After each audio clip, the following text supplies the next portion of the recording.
వీక్షకులకి నమస్కారం. నాగపంచమి, గరుడ పంచమిల విశిష్టత గురించి ఈ వీడియోలో తెలుసుకుందాం.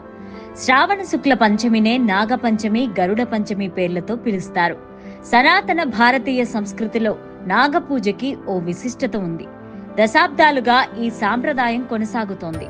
నాగపంచమి ప్రాముఖ్యతని సాక్షాత్తు పరమేశ్వరుడే స్కంద పురాణంలో వివరించాడు. శ్రావణ శుద్ధ పంచమి అత్యంత విశిష్టత సంతరించుకుంది. ఆదిశేషుని సేవకు సంతోషించిన విష్ణుమూర్తి ఏదైనా వరం కోరుకోమని అడిగితే తాము ఉద్భవించిన పంచమి రోజున సృష్టిలోని మానవాళి సర్ప పూజలు చేయాలని కోరుకున్నాడు.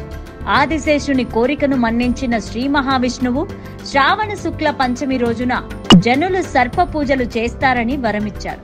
నాగపంచమి రోజు నాగులని పూజించి గోధుమతో చేసిన పాయసాన్ని నైవేద్యంగా పెడతారు. పగలంతా ఉపవాసం ఉండి రాత్రికి భోజనం చేస్తారు. నాగపంచమి రోజున పుట్టలో పాలు పోసి పూజ చేసిన వారికి విషబాధలుండవు. సర్ప స్తోత్రాన్ని ప్రతిరోజు నాగపంచమి రోజున చదివిన వారికి కూడా ఇంద్రియాల వల్ల ఎలాంటి బాధలు, రోగాలు రావు.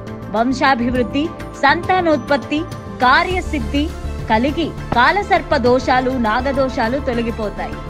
కశ్యప ప్రజాపతికి వినత, కద్రువ అనే ఇద్దరు భార్యలు. వినతకి గరుత్మంతుడు, కద్రువకు నాగులు జన్మించాయి. దీంతో సర్పజాతి జన్మించిన శ్రావణ శుద్ధ పంచమిని నాగపంచమిగా పిలుస్తారు. ఇదే రోజున వినతకి గరుత్మంతుడు జన్మించాడు కాబట్టి శ్రావణ శుద్ధ పంచమిని గరుడ పంచమిగా పేర్కొంటారు.